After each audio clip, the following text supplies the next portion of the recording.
Question number 11 2024 JEE Phase 1 29th Shift 1. നമുക്ക് ചോദ്യം നോക്കാം. ഓർഗാനിക്കിലെ ക്വസ്റ്റ്യനാണ്. ഒരു സൈക്ലോഹെക്സീനിലേക്ക് ക്ലോറിൻ ചേർക്കണം.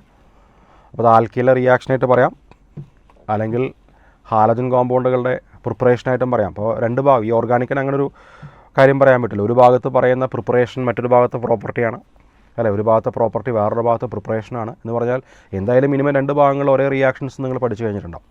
അപ്പോൾ അത് ആൽക്കീൻ, അതായത് ഹൈഡ്രോ കാർബണിൻ്റെ റിയാക്ഷനായിട്ട്, ആ ചാപ്റ്ററിൻ്റെ റിയാക്ഷനായിട്ടും കണക്കാക്കാം, വേണമെങ്കിൽ ഹാലോ ആൽക്കൈൻ ഹാലോ അരീൻ എന്നുള്ള പാഠത്തിലെ റിയാക്ഷനായിട്ടും കണക്കാക്കാം. നോക്കാം. സൈക്ലോഹെക്സിലേക്ക് ക്ലോറിൻ ചേർക്കുന്നത് രണ്ട് കണ്ടീഷനിലാണ്. ഒന്ന് ലൈറ്റിൻ്റെ പ്രസൻസിലും മറ്റൊന്ന് CCl4ൻ്റെ പ്രസൻസിലും.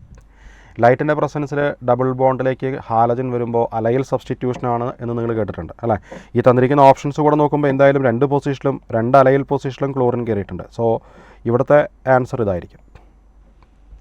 Without disturbing double bond allyl position അറിയാലോ. ഡബിൾ ബോണ്ടുള്ള പൊസിഷൻ്റെ പേര് വിനൈൽ എന്നാണ്, ഡബിൾ ബോണ്ടിൻ്റെ അടുത്ത കാർബണിൻ്റെ പേര് അലൈൽ എന്നാണ്. സോ അവിടെ സബ്സ്റ്റിറ്റ്യൂഷൻ നടക്കും, allyl substitution. All of you know.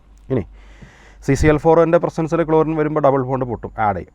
Okay, അപ്പോൾ വരാൻ ചാൻസുള്ള പ്രോഡക്റ്റ് ബി എന്നുള്ളത് സൈക്ലോഹെക്സ്, അതിൽ 2 ക്ലോറിൻ. ഓക്കെ, അപ്പോൾ ഇതിൽ വരാവുന്ന ഉത്തരം എ ഓപ്ഷൻ വരില്ല, ബി വരില്ല, നാലാമത്തെ ഓപ്ഷനാണ് നാലാമത്തെ ആൻസർ. ഓക്കെ, അപ്പോൾ ഒന്ന് അലൈൽ സബ്സ്റ്റിറ്റ്യൂഷൻ, മറ്റൊന്ന് അഡീഷൻ. ഓക്കെ.